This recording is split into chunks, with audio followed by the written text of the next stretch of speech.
Right, good morning, everyone. Welcome to the Cryptocurrency Morning Review on Tuesday, the 14th of March 2023. It's currently 10 past 9 in the morning in the UK. I hope wherever you are in the world, you're having a decent day. So, without further ado, I'll crack on with it. So, the cryptocurrency market is up 5.53% today, which gives us a market cap of $1.07 trillion. So, we're in a much healthier position than we were a few days ago. We've got a 24-hour trading volume of $89.5 billion. Bitcoin dominance is currently at 43.8%, which is the highest it's been for quite some time, if my memory is serving me correctly. Bitcoin's currently trading at $24,300, which is up 9% over the last 24 hours, so it's on a very good run. Ethereum is still above $1,600, up 4% so far today. Across the top 10, not quite so many significant movers other than Polygon and Doge, which are both up 2.75% ish. Solana's up 2%, so that's making some gains, but still got some way to go before it gets back into the top 10. Polkadot, that's getting some gains back, nearly 4% today. So it's a fairly decent recovery across the whole market. As for the biggest rises over the last 24 hours, Conflux is up nearly 25%. Threshold is up nearly 20%. OKB is not something I'm invested in or really know much about. That's up 13%. Bitcoin is, it's up there as one of the biggest rises of the day. And obviously everything's following Bitcoin. So let's have a quick look over the charts to see what's going on. So we'll start with Bitcoin. You see we came down the other day, tested the daily 100. We reacted to it quite nicely, pushed above, it was support that became resistance at 21,000. We've been up to test prior resistance at 24,000 and have rejected. That's not to say we can't push back up, but we are in sort of double top territory there. And there is also bearish divergence between this high here and likely when we get to this high here, although there is momentum switching to positive. Moving down the time frames, looking at the 4-hourly, obviously it's a similar picture. Is there a divergence there?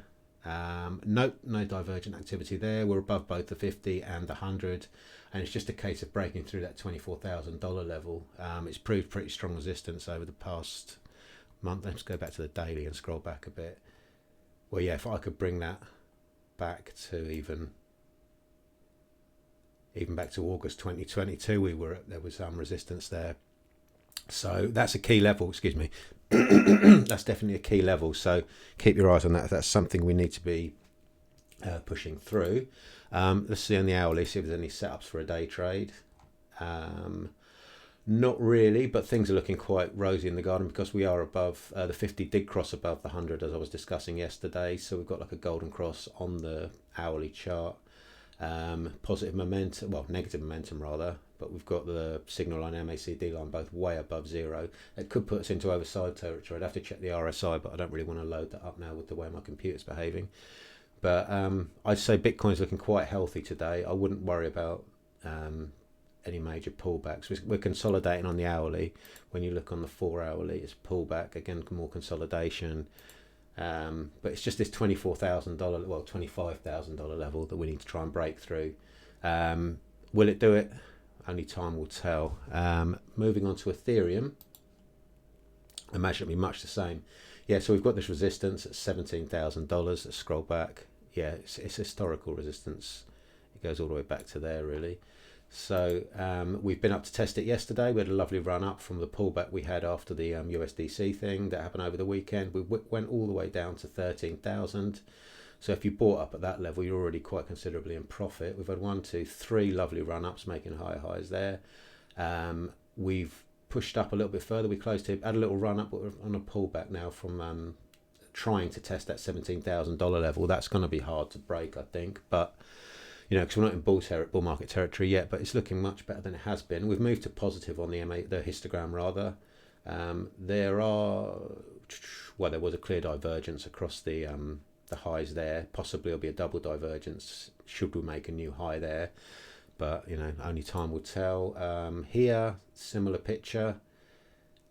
Just nice run up. We're consolidating there. I imagine it'll be the same on the hourly. So there's not much more to say about that. We're just sort of trapped in that range between $1,600 and $1,700, which isn't a bad place to be for Ethereum. XRP, as previously stated, I wouldn't expect much movement. I know the conclusion of this lawsuit. There are many people saying that it's about to draw to a close, but I think until there is a resolution with that, I don't think we're going to see much movement on XRP. So personally, I'm accumulating XRP because I believe that whatever way the court case goes, I think XRP is going to push up. So price is below the 50 and below the 100, which isn't especially pretty. But you can see there's so many wicks here. It's just chop, chop, chop, chop. It's been in this zone for God knows how long now, since November. Was that when FTX crashed? I can't remember off the top of my head. I think that was the FTX crash. So yeah, I'll look at the 4 hourly, but it's just going to be more of the same. It's not really one for even for day trading, to be honest with you. You get setups, but the movements aren't big enough to be making any money. So we've done Bitcoin, Ethereum, XRP. I want to look at VeChain because that's one of my major holdings. But my computer is misbehaving again. I do apologise for this. Maybe I should kick it. Well, this is very professional, isn't it? Right, come on. There we go. We're back alive again. I'm not going to re-record it because I need to get to the gym in a minute. So where's my VeChain? Moving down to here. Let's go on to the daily. So again, we've had a nice little push up. We bounced off resistance at 0.019. We've made a high. Well, we peaked out at 0.023. I'm a little pullback here. Let's go down to the 4 hourly to see if there's anything there of any interest. My computer is like a bloody tortoise today. Well, it's making higher highs. We're at a little pullback here. We're pulling back down to possibly down to this daily 4 hourly 50. I'd expect a reaction to that, but I'd like to see us close above this 4 hourly 100 as well by the end of the day. But we've still got, what time is it? Like I said, it's only like 9:15 in the morning, so we've still got a long way to go. On the hourly, there is a potential day trade setting up there. So this candle closes in 42 minutes. Should this candle here close above this high here, and then the next candle push above it, I would consider that an entry for a day trade. Higher high there, higher high there. There's no divergences there, so there's nothing going against it. This isn't financial advice there, but I would consider a day trade there were I day trading cryptocurrencies. Moving down to, what was I looking at yesterday? H-bar, which is something I'm interested in. We've broken out of this accumulation zone that I set myself. So we've nicely come out of it. Hopefully this will become support again at 0. What level is that? Sorry, 0.06, and we can push up back towards 0.08. And what else was I want to look at Solana because I do hold Solana, despite what's happened over the last few months with the FTX crash, and it was heavily tied to FTX, but I think it's proven that it's not as heavily linked as previously thought, or as first thought rather. I need to get my English grammar a bit more correct in future videos. So we're pushed down to this support level. We pushed to resistance. Can it become support again? I see Solana potentially reaching all-time highs again, so I'm buying up as much as I can at the moment. It's money I'm prepared to lose. It's all risk capital. Moving down the time frames to the 4 hourly. What we got? We made a higher high there, but we've pulled back. We've got momentum positive. We're above the zero line with the histogram. Sorry, on the MACD line and the signal line. Ironically, we are setting up a trade to the short side. Not something I'll be taking. Onto the hourly. There is a little trend line in there. I'm going to draw that on. Nope, that's not a trend line. That's a horizontal array. I'm going to draw this on for later on today for when I get back to the gym to see what's going on. So there's potential to, I want to do it wick to wick, to pull back to this region here, and hopefully we'll react to that. It almost coincides exactly with the daily 50, the hourly 50. So that's something for me to watch later on. It's actually a parallel channel, but I'm not going to draw that on because time is limited. I've got things to do. Right, so in conclusion, I think everything's looking fairly bullish, to be honest with you, other than my computer, which is looking horrendous today. Let's go back to the top 10, see where Bitcoin is. We could push above 25 grand today. It's just, as I said earlier, this $25,000 region is going to be a tough one to break. Should we break through that, I think people will start FOMOing in. Personally, I'm not a big person for FOMO.